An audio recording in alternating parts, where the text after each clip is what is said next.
Hello class. Let us start with our next chapter, that is natural resources. Natural resources में हम पढ़ने वाले about what are natural resources, what are types of natural resources. ठीक है, तो आज हम introductory class कर रहे हैं. So firstly let us talk about what are natural resources. So it indicates that potential wealth of our country is natural resource. ठीक है, तो यानी कि जो भी अपनी कंट्री के पास जो भी सारा नेचुरल वेल्थ है उसको हम नेचुरल रिसोर्स बोलते हैं. A variety of substances that man gets from the earth and nature to meet his basic needs are called as natural resources.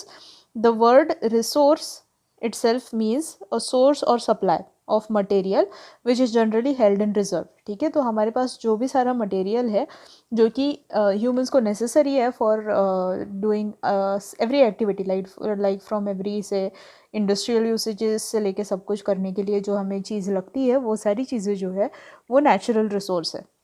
Okay, so natural resources are both living and non living. इनको हम biotic and A biotic बोलते हैं. ठीक है, तो ए biotic यानी कि non living, biotic is living natural resource.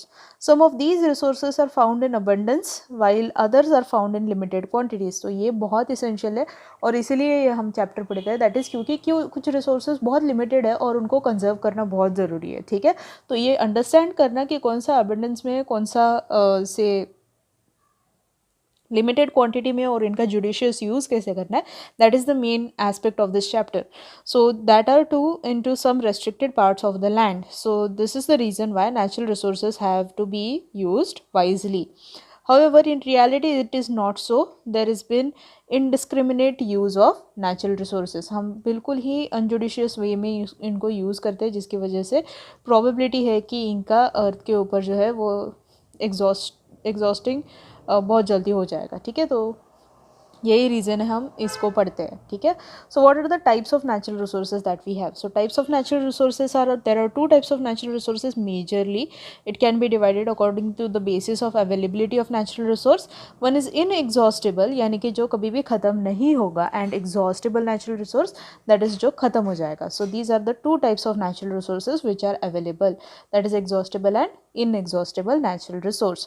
So natural resources में इनएग्जॉस्टिबल में कौन कौन आता है. So the resources that are in unlimited quantity, and these resources are not likely to be exhausted by human activity or their use are called as natural resources. ठीक है, the ones which are inexhaustible यानी कि हम कितना भी इनको use कर लिए कभी ख़त्म नहीं होंगी. ठीक है, तो ये सारे natural resources are inexhaustible natural resources. Example, air, water, solar radiations, etc. Now talking about air as a natural resource and air pollution, ये अलग चीज़ हो गई. ठीक है, क्योंकि हम एयर को ख़त्म नहीं कर सकते बट उसको हम पोल्यूट कर रहे हैं. ओके, या फिर हम वाटर को ख़त्म नहीं कर सकते बट ड्रिंकेबल वाटर ख़त्म हो जाएगा. ठीक है, तो ये सारी चीज़ें जो है वो हम डिफ्रेंशिएट कर सकते हैं बिटवीन inexhaustible also. तो inside the inexhaustible also these resources might not end but उनका use जो है वो हमारे लिए difficult हो सकता है. जैसे for example fresh water resource is renewed by rain. okay, तो उसकी वजह से it is inexhaustible. okay, या फिर solar radiations जो है वो sun जब तक रहेगा तब तक तो 100% हमारे पास रहने वाली है. so hence it is an inexhaustible natural resource.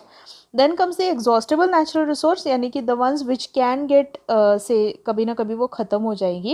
तो वो कौन से हैं natural resources. so these natural resources are firstly we have is the resources which are into limited quantity, and secondly the resources which can get exhausted by human activities. तो उस हिसाब से हमारे पास दो natural resources है.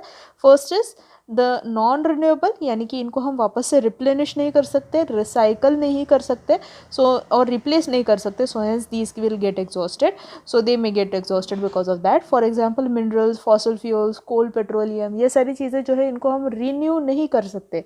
कोल and petroleum are formed because of thousands and lakhs of years of जो सारा वहाँ पे डिकम्पोजिशन रिएक्शन हुआ था बीनीथ द ग्राउंड, और उसके ऊपर एक्टिविटी होने की वजह से जो अनरबिक बैक्टीरियाज की एक्टिविटी की वजह से जो बना हुआ ये रिसोर्स है. We can not wait for millions of years again to create coal and to use it again. ठीक है, तो हम ऐसा नहीं है कि कोल आज ख़त्म हो गया तो फिर हम उसको वापस से कल बना सकते हैं. It is never possible. So hence it is non renewable natural resource. जबकि रिन्यूएबल नेचुरल रिसोर्स क्या है. the ones which will replenish themselves by recycling or replacement. So these are not likely to get exhausted, यानी कि हम इनको वापस से regenerate कर सकते हैं. जैसे for example forest, wildlife और सॉइल वगैरह, ये सारे resources are renewable natural resource. So these are दो एग्जॉस्टेबल, यानी कि ये कभी ना कभी ख़त्म हो जाएंगे बट हम इनको रिक्रिएट कर सकते हैं. So hence these are called as renewable natural resources. ठीक है, तो ये है major that is due to on the basis of its availability, यानी कि वो कितना प्रेजेंट है उस हिसाब से हम इसका डिवीजन कर रहे हैं. Then next is on the basis of the origin. On the basis of origin हम नेचुरल रिसोर्सेज को डिवाइड करते हैं into two, that is biotic and abiotic. जैसे मैंने पहले भी बताया था, बायोटिक का मतलब है लिविंग एंड एबायोटिक का मतलब है non living. So the ones which are obtained from the biosphere, and biosphere यानी living part of the earth, that is forest and forest products, crops, birds, animals, fish and other marine life, or even are the examples of biotic natural resource. Coal and minerals oil belong to this category since they originate majorly from organic matter, यानी कि जो millions of years पहले के plants and animals थे वो मर जाने की वजह से जो वहाँ पे coal and petroleum बना है, तो इसीलिए it is a biotic resource. ठीक है, it is not an abiotic resource. Some biotic resources like forest and livestock are renewable, जबकि natural mineral oil and other things are non-renewable natural resource. Then is abiotic resources. So these are non-renewable bioresource, and these resources are composed of non-living inorganic matter like land, water, minerals like iron, copper, lead, gold and are abiotic sources, यानी कि इसमें कोई भी living source के through ये आया नहीं है, ये नेचुरली अर्थ के जो एबायोटिक कंपोनेंट्स है उनका बना हुआ है. So hence it is called as abiotic natural resource. Then third is based on the utility, यानी कि उसका यूसेज जो हम जिस तरह से करते हैं उस हिसाब से. So for example we can use resources as food, और we can use resources as raw material for production of energy. So hence utility के हिसाब से भी हम उनको डिवाइड कर सकते हैं. So these are the different से criterias about division of the natural resources. Then now we are talking about each and every natural resource in detail. So air के बारे में आपने क्लास 8th में भी पढ़ा हुआ है in chapter in the air pollution of air and water. तो एयर का कंपोजिशन वहाँ पे भी आपने पढ़ा हुआ था, यहाँ पे भी हम फिर से इसको रिवाइज करेंगे. So air is what? Air is multi layer transparent protective envelope of gases surrounding the planet is called as atmosphere. तो अर्थ जो है अपना, इसको इसके ऊपर एक ब्लैंकेट है ऑफ लेयर्स ऑफ डिफरेंट से gases end of different thickness of gases. तो ये जो है इसको हम बोलते हैं एटमॉस्फेयर. ठीक है, तो अर्थ के ऊपर का ये जो पूरा लेयरिंग है इसको हम बोलेंगे एटमॉस्फेयर. तो ये एयर की ब्लैंकेट हम इसको जनरली बोलते हैं. ठीक है, तो दिस इज अर्थ एंड उसके ऊपर के ये layers. Okay, so in other words atmosphere is layers of air above the earth's surface, and air is mixture of several kinds of gases. About 95% of total air is present at the height of about 20 kilometers, यानी कि अर्थ के surface से 20 kilometres तक यहाँ पर सबसे thick blanket होता है, दैट इज़ 95% ऑफ गैसेस यहाँ पर प्रेजेंट होते हैं. और फिर उसके ऊपर में जो एरिया है वहाँ पे रिमेनिंग 5% ऑफ गैसेस प्रेजेंट होते हैं. Thinner blanket of air present होता है वहाँ पे. ठीक है, so it extends up to how much? 280 kilometres. ठीक है, तो अर्थ के सरफेस के ऊपर 280 किलोमीटर्स तक ये एयर का ब्लैंकेट प्रेजेंट होता है. So what is the composition of air? So out of the total composition, उसमें से सबसे मेजर जो कंपोजिशन है that is it consist of से almost 78% of nitrogen gas, 78.8 to be precise. उसके बाद में है 21% approximately, that is 20.94%, that is 21% पकड़ लो, it is oxygen. Then there are many different gases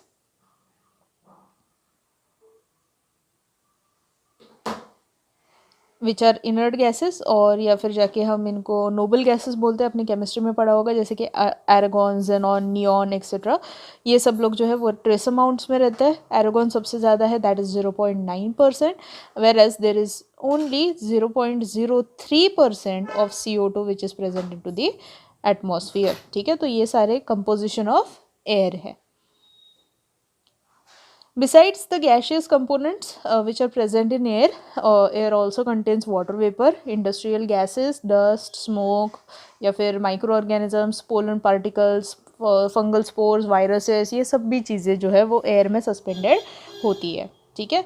अब लेयर्स के हिसाब से, यानी कि जैसे मैंने पहले भी बताया था कि अर्थ के ऊपर के ब्लैंकेट है ना, तो ये अर्थ का अगर सरफेस है तो उसमें से, जैसे हमने पहले भी बोला कि यहाँ तक 20 किलोमीटर्स तक थिकर ब्लैंकेट है और फिर उसके ऊपर में 280 किलोमीटर्स तक थिनर ब्लैंकेट है. ठीक है. तो उसके लेयर्स जो है वो कौन से. So there are major 4 layers into the atmosphere. So first is troposphere. ठीक है. तो troposphere it is the basal part that extends about 8 to 6 kilometres above the earth surface. इसको अंडरलाइन करके रखना है. About up to 8 kilometers on the pole, and this layer is important for climatic events like cloud formation, lightning, thundering, etc. ठीक है.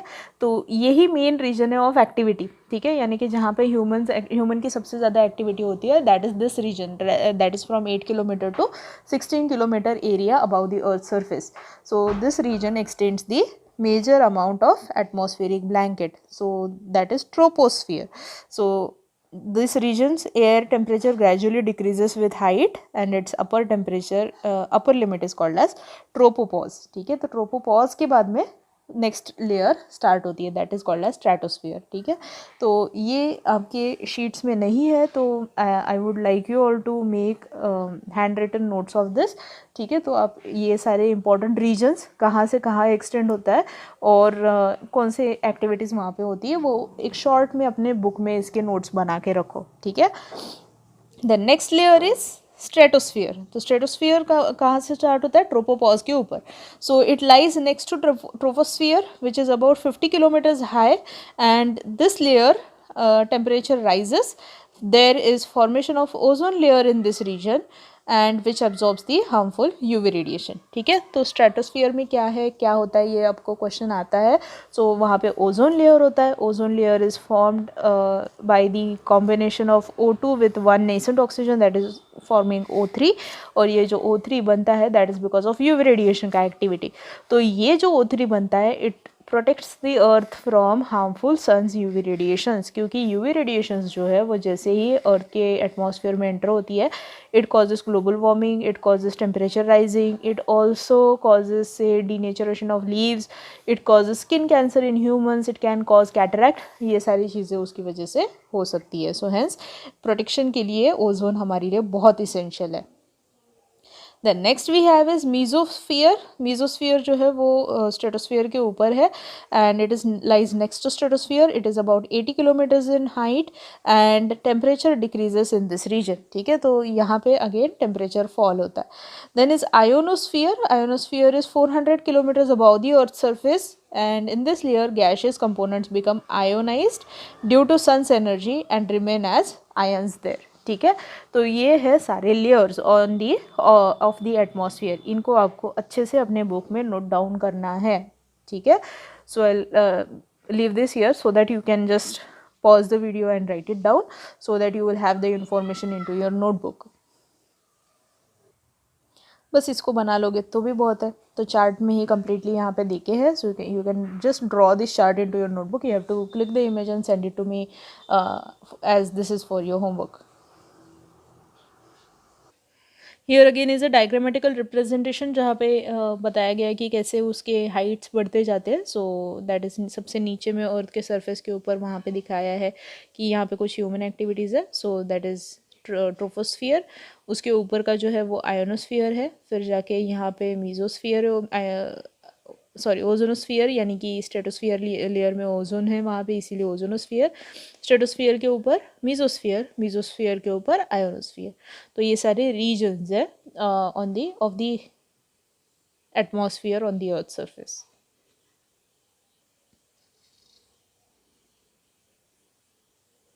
What is role of atmosphere. ठीक है. तो इसके ऊपर भी आपको क्वेश्चन आ सकता है. What is role of atmosphere, give role of atmosphere. ठीक है. तो what is role of atmosphere और एयर. सो सबसे पहले it acts as a medium for movement of insects and birds, because उनके विंग्स फ्लैप करेंगे तभी जाके उसमें एयर रहेगा, तभी जाके वो उड़ पाएंगे. ठीक है. तो it acts as a medium. Then it protects the life of the life on the earth from the harmful ultraviolet radiations due to presence of ozone layer. It is a source of oxygen, carbon dioxide, nitrogen required for various metabolic activities. CO2 हमें photosynthesis के लिए लगता है, nitrogen is used for protein synthesis and oxygen is used for energy generation. ठीक है, तो ये सब चीज़ें हमें एयर से मिलती है. It helps into dispersal of spores and pollen grains because air is again a conduction medium. ठीक है. Then it maintains the temperature on the earth required for life obviously because air जो है वो बहुत सारे radiations के heat को absorb कर लेता है, जिसकी वजह से earth के ऊपर जो है वो ambient heat and temperature maintain रहता है. Rather because of air only even during night time earth के ऊपर जो है वो काफ़ी एम्बियंट टेम्परेचर कंडीशंस रहती है. Otherwise it would have been freezing cold at night and से blazing hot during the day. Okay, so hence ये ambient temperature maintenance is only because of atmosphere which is present. Then it transmits the sound for communication. You have studied into sound chapter also that sound को एक medium लगता है. अगर medium नहीं रहेगा तो sound travel नहीं करता है, right? तो that is because of only because of presence of air that we can communicate with each other. Ionosphere reflects the radio waves back to the earth for longer distance communication due to the presence of free ions. So thanks to ionosphere now we can talk on phone, we can have radio conversation, we can have different kinds of say things going on, satellite imaging वगैरह सब कुछ हो रहा है. ये सब कुछ किसके वजह से? ionosphere की वजह से. ठीक है. Then burning and combustion takes place in the presence of oxygen and produces CO2. This is also because of air only. Then specific climatic condition and water cycle is maintained due to circulation of air. Now circulation of air it occurs by winds. Okay, तो wind formation भी आपको एक इस chapter में point है, तो हम उसमें भी पढ़ेंगे कि कैसे वो हेल्पफुल है. Then eukaryotic cells and prokaryotic cells require O2 for breaking down of glucose and to produce energy. So that is through respiration and release of CO2. This is also because of air only we can do all of these activities. ठीक है. So these are different roles of air or atmosphere into our life which is very necessary for say living of any living organism. Now here again we have role of atmosphere in climate control. जैसे मैंने पहले भी बताया था कि ये कैसे help करता है, तो let's just read about this. If there is something to explain, I will explain it again. So climate is an average weather of an area. So temperature, light, rainfall are important factors that determine the climate of an area. Atmosphere plays a crucial role in the climate control. So like for example, it acts like a blanket covering the whole earth, जैसे मैंने पहले भी explain किया था. Secondly, it keeps the temperatures of the earth steady. So this also I had explained कि कैसे वो air due to the radiations it absorbs the heat and keeps the heat in itself. So because of this the earth's surface does not get heated up, and moreover during the night time also it maintains that heat inside. Because of this the air does not the earth does not goes under freezing condition. तो अगर ये नहीं रहता था तो क्या होता था? So it acts as a bad conductor of heat, thus prevents the sudden increase in temperature and sudden decrease during the day and night, and slowly slows down the escape of heat into the outer space during the night also. So the temperature range of the अपना जो सबसे closest neighbour है that is moon. तो moon के ऊपर जो temperature range है that is रात में it goes down to -190 degrees centigrade, whereas in daytime it is 110 degrees centigrade. Imagine if atmosphere was not there. तो earth के सरफेस के ऊपर इतना हीटिंग रहता था कि हम पूरे वेपर्स रहते थे और फिर रात में हम पूरे बर्फ़ बन जाते थे, राइट. तो ये this is all thanks to atmosphere that we can sustain on the earth's surface quite easily. Next is wind formation. जैसे मैंने आपको पहले भी बताया था कि विंड के बारे में भी हमें इन्फॉर्मेशन है, तो वो भी हम पढ़ेंगे आज. सो विंड क्या है? So wind is air in motion is called as wind. So speed of wind can be determined by following factors. First is heating of the earth. Okay. Second is formation of water vapour.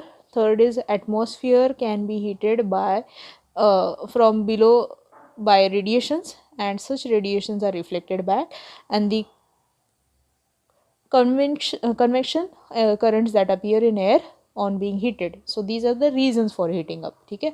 तो ये winds कैसे create होते हैं सबसे पहले तो हम ये देखते हैं. So there is one phenomenon. ठीक है. तो हमारे पास अर्थ का सरफेस है, ठीक है, and then we have उसके adjacently we have sea surface. ठीक है. So these are the two surfaces which get heated up during daytime. Okay. So क्या होता है कि जैसे ही डे टाइम में सनलाइट आती है, ठीक है, सो वी नो दैट जैसे ही सनरेज ये अर्थ के सरफेस के ऊपर गिरना शुरू हो जाती है, ठीक है, sorry, now when ever during day time heating start हो जाती है, ठीक है, तो हीटिंग स्टार्ट हो जाती है तो क्या होता है कि अर्थ का सरफेस भी हीट होगा, वाटर का सरफेस यानी कि ओशन का सरफेस भी हीट होगा. तो इस कंडीशन में क्या होगा कि ओशन में से जो वाटर वेपर्स है वो राइजिंग अप होना शुरू हो जाएंगे, ठीक है.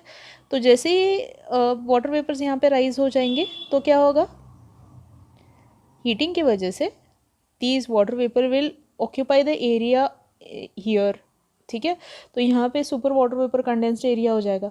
तो जो एयर प्रेजेंट थी यानी कि जो एटमॉस्फेयर था वो उसको मूव करेगा, ठीक है, और मूव करके the wind will start blowing from here to here because वहाँ पे वाटर वेपर्स है, तो air will move this side, ठीक है. सो दिन के टाइम में क्या होता है, ocean to earth air flow होना शुरू हो जाता है. ओके. और यही कंडीशन रात के टाइम में कैसे होती है, इट गेट्स रिवर्स्ड बैक, यानी कि जब भी रात हो जाती है तब पूरा पानी जो है वो ठंडा होना शुरू हो जाएगा क्योंकि वो लिक्विड है, ठीक है. सो सॉलिड से लेके लिक्विड तक का जो वाटर वेपर है वो फिर से कंडेंस होना शुरू हो जाएंगी और water vapour will fall down, ठीक है. नाउ व्हाट विल हैपन, यहाँ पे एक खाली जगह बन जाएगी. अब यहाँ पे खाली जगह बन जाएगी तो क्या होगा, अर्थ के सरफेस के ऊपर का जो एयर था it will start moving towards the ocean, ठीक है. तो दिन में क्या होगा, दिन में एयर विल मूव फ्रॉम से ओशन टू लैंड एंड रात में क्या होगा, it will move from land to oceans. Okay. So land to water and water to land वाला एयर का मूवमेंट जो है that can be seen in two winds. Okay. So that is been said here कि wind का movement किस तरह से है, that is because of heating of the air, formation of the water vapour, that is movement from water towards the land and from land towards the water, ठीक है. So this is how winds are generated. Then next is rain. So rain is a warm, moist and rising of air cools and forms the clouds in the sky. This happens due to overheating of the water bodies which are present during daytime, which gets mixed with the atmosphere. It rises up, expands and cools, and the cool air in the atmosphere sinks towards the ground, which will become then condensed clouds, and that will come towards the ground. And due to cooling of the water vapor present in the air, it gets facilitated and tiny droplets become bigger and bigger due to condensation and then they fall down in the form of rain, ठीक है. तो इस तरह से rain form होता है. सो rain formation is also quite phenomenon which you might have also studied into your SST and geography classes. So this is about the rain. So water cycle भी आपने पढ़ा हुआ है. सो आई होप कि ये आपको समझ में आया है, ठीक है. So this is here again we have check your progress. तो ये क्वेश्चंस आपको होमवर्क के लिए सॉल्व करना है. You can just right it down into your notebook and right the answers. Then we have pollution of air. So what is air pollution? So air pollution is any undesirable change in physical, chemical or biological characteristics of air, water and land is general called as air pollution. ठीक है, जो कि harmful होता है for men directly or indirectly or through animals or through नहीं to also animals, plants and industrial units और raw material is called as pollution, ठीक है. तो pollution is not only man made but it could also be natural. So any से जैसे कि for example हम air pollution की बात करते हैं then we obviously picturise industries but then there are also forest fire, there is volcanic eruption. बहुत सारे रीजन्स की वजह से एयर पोल्यूशन हो सकता है, ठीक है. तो ये जो है चीज़ें it could be man made और it could be natural also. So pollutants are any material or it could be act of man or nature that leads to pollution is called as pollutants. So the pollution is usually brought about by addition of environmental waste products of human activity. When the waste products are not sufficiently assimilated, decomposed or even removed by the nature or biological or physical process, that is recycling, and the system is unable to utilize them properly so that the balance of the system breaks down, then it causes harm to the system. ठीक है। तो यानी कि जब भी ये सारी चीज़ें जो एयर पोल्यूटेंट्स हमने प्रोड्यूस किए, अगर उसको हम यूटिलाइज नहीं कर पा रहे, रिसाइकल नहीं कर पा रहे, उसको वापस से उसके नेचुरल फॉर्म में नहीं बना पा रहे, तो वो एक्यूमुलेट होते जाएगा and then it will cause harm, that is called as pollution. So therefore such type of pollutants can stimulate or inhibit the biological reactions, or they change their capacity, therefore changes take place in the ecosystem, so hence they are harmful. The amount and number of types of pollutants are increasing with the growth of population. यानी कि जैसे जैसे population बढ़ रहा है वैसे वैसे हम नई नई चीज़ें करना शुरू कर दिए हैं, यानी कि हमने बहुत सारी इंडस्ट्रीज सेटअप कर ली, हमने बहुत सारे वेज एंड मेथड्स नए वाले इंट्रोड्यूस कर लिए, तो उसकी वजह से there is tremendous amount of pollution generated. तो यहाँ पे दो टाइप्स ऑफ पोल्यूटेंट्स के बारे में बात की है, that is primary pollutants and secondary pollutants. ये चार्ट आपको आपके नोट्स में बनाना है, so keep that in mind. So first we talk about air pollution, then we will talk about in detail about primary and secondary pollutants. So पहला वाला है air pollution. So air pollution is caused by due to addition of unwanted substances or gases into the atmosphere.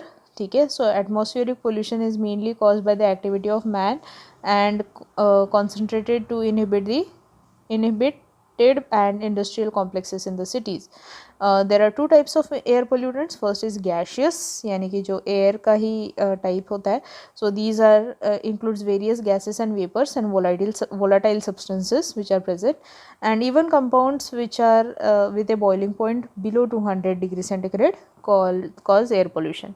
Particulate matter could be like say जो काफ़ी size में बड़े होते हैं, these are visible also to our naked eyes. So these are dust particle, carbon particles, particles of other metals and mining के जो particles उड़ते हैं, या फिर even there could be pollen, too much of pollen grain into the atmosphere. ये सब कुछ जो है वो particulate pollutant में आता है.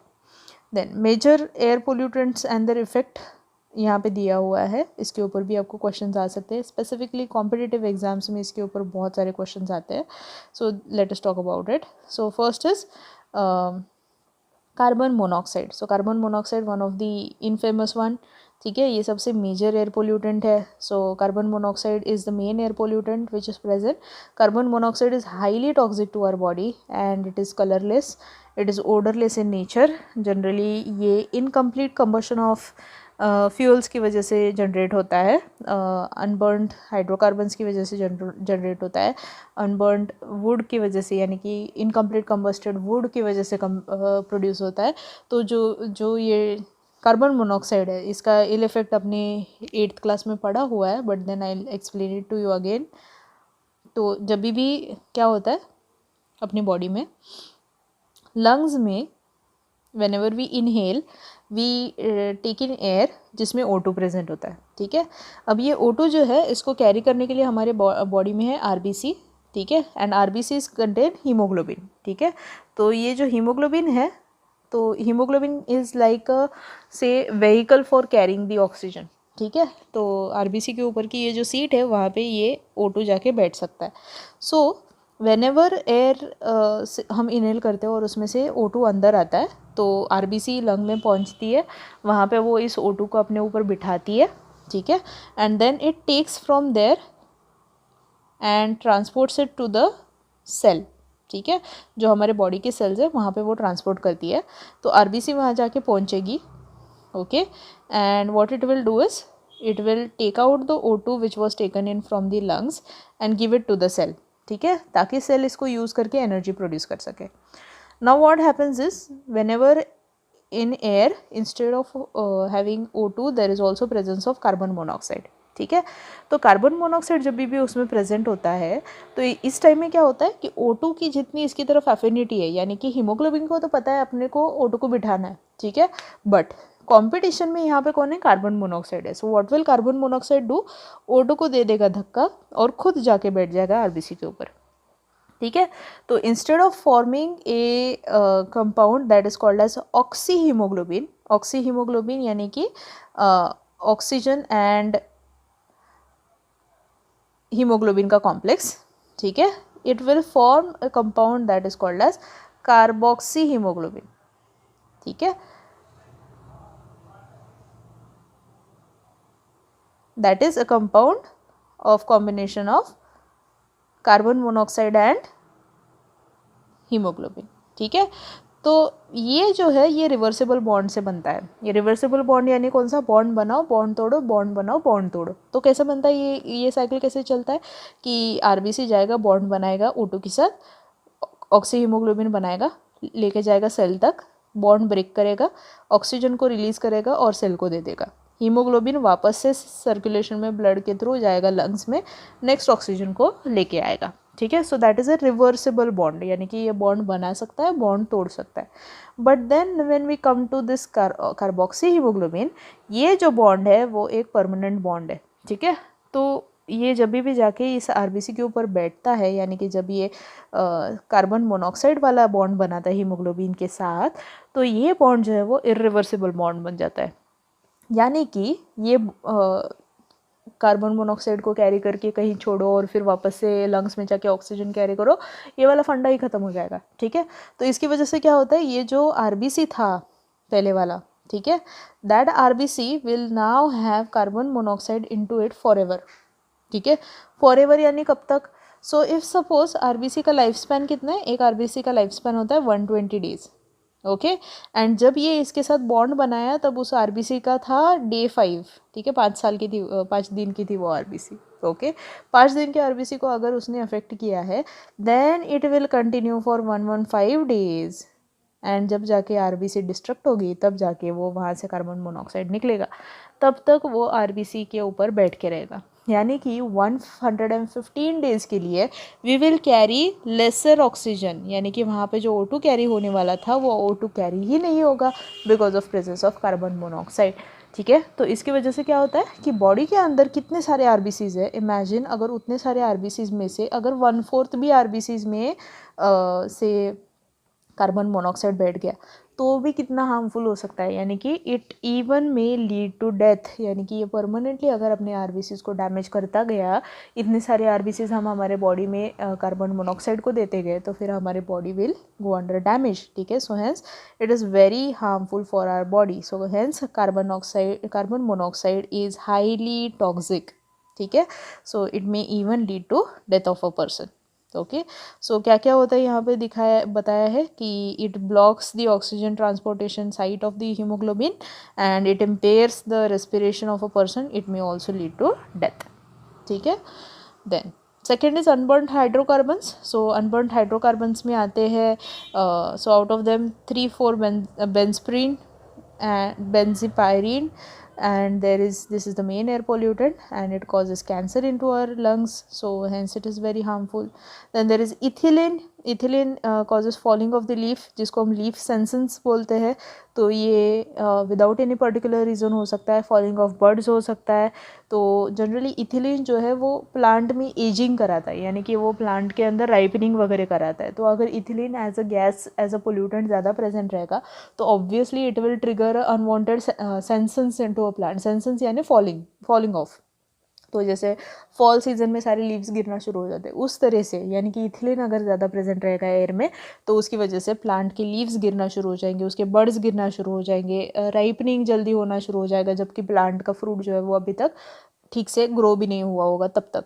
ठीक है, so these effects can be seen in plants due to ethylene. Then oxides of nitrogen, जिनको हम NOx बोलते हैं जनरली। सो NOx जो है it is highly reactive with fog. So oxides of nitrogen form photochemical smog.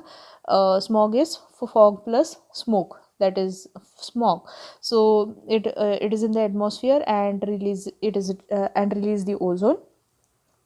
Ozone causes harm to our mucilaginous membrane into our body. Mucilaginous membrane is mucous membranes, यानी respiratory tract, oral tracts, आई का epithelium, ये सारी mucilaginous membranes है, तो इनको harm करता है ozone. Oxide pollutants of nitrogen, that is nitric oxide and nitrogen dioxide, they are present as pollutants. These oxides and ozone are very harmful for plants. The entry of pollutants causes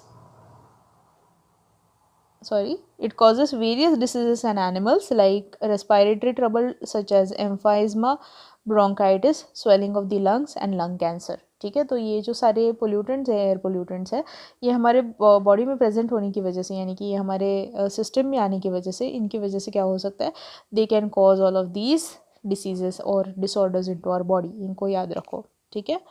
then next is smoke. So smoke, as many constituents are present in smoke, such as sulfur dioxide or sulfur trioxide or sulfuric acid, that is H2SO4, and ozone, that is O3, carbon dioxide CO2, pan, that is peroxyacetyl nitrate, which is also present, arsenic and fluoride etc are also present। तो ये सब चीज़ें जो है वो काफ़ी harmful है। These also lead to forming secondary pollutants. Secondary pollutants के बारे में हम बाद में डिस्कस करेंगे। So distribution of in an area of lichens and mosses are indicators of SO2 pollution, because lichens and mosses cannot grow into industrial regions or regions containing SO2 pollutants। यानी कि जब भी जैसे for example if you see areas like Delhi वगैरह, वहाँ पे आपको lichens कभी भी नहीं दिखेंगे। जबकि अगर आप वेस्टर्न घाट रीजन में जाओगे या फिर कोई भी ऐसे reasons which are rich in to biodiversity, ऐसे एरियाज़ में जाओगे तो आपको वहाँ पे बहुत ज़्यादा लाइकेंस दिखाई देंगे।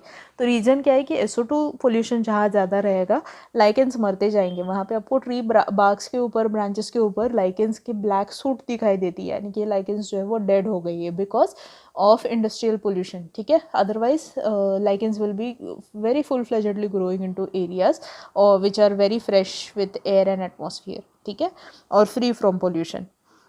Then higher concentration of ozone produces harmful effects to our body. Ozone layer absorbs UV radiation but into stratosphere, not into normal layers, which is very harmful for living beings into normal levels, okay।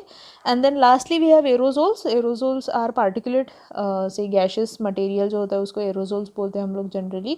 so aerosols जो है वो क्या करती है, so aerosols like CFCs और chlorofluorocarbons are released into the atmosphere from the refrigerators, air conditioner, jet plane, and they deplete or reduce the ozone layer। तो ये जो CFCs है, these are majorly, these were say used as the coolants into refrigerators, ठीक है। तो इनको जब भी यूज़ किया जाता था तब क्या होता था कि कूलिंग के लिए यूज़ किया जाता था, but then we got to know कि जब भी हम रेफ्रिजरेटर्स खोलते हैं, एयर कंडीशनर्स यूज़ करते हैं, तो ये गैसेस जो है वो थोड़ा थोड़ा एस्केप हो जाती है और ये एस्केप होके they rise higher into the atmosphere और वहाँ पे वो ओजोन के साथ रिएक्शन करके ओजोन को वो नीचे ला रही थी। तो उसकी वजह से क्या होता था कि ओजोन में एक होल बन गया and then it started to seep in the UV radiations which led to skin cancer into many people। so thinning of the ozone layer is result of this CFCs, and thinning of the ozone layer or ozone layer ozone hole has resulted in the increase of the temperature of the earth also, ठीक है। तो इसके बारे में हम last में ozone के बारे में जब पढ़ते हैं तो उसमें भी हम डिटेल में पढ़ेंगे, ठीक है। Then next we have is secondary effects of the air pollution, that is secondary pollutants के बारे में यहाँ पे बताया गया है, that we will study next time. I think we will stop here for today. If you have any doubts you can mark it. जो भी मैंने आपको नोट्स बनाने बताए वो आपको आज बनाने हैं, कोई भी टाइम पास नहीं करेगा, बस नोट्स बनाओ फटाफट and then we will continue with the next part next time. Okay, see you, bye, take care.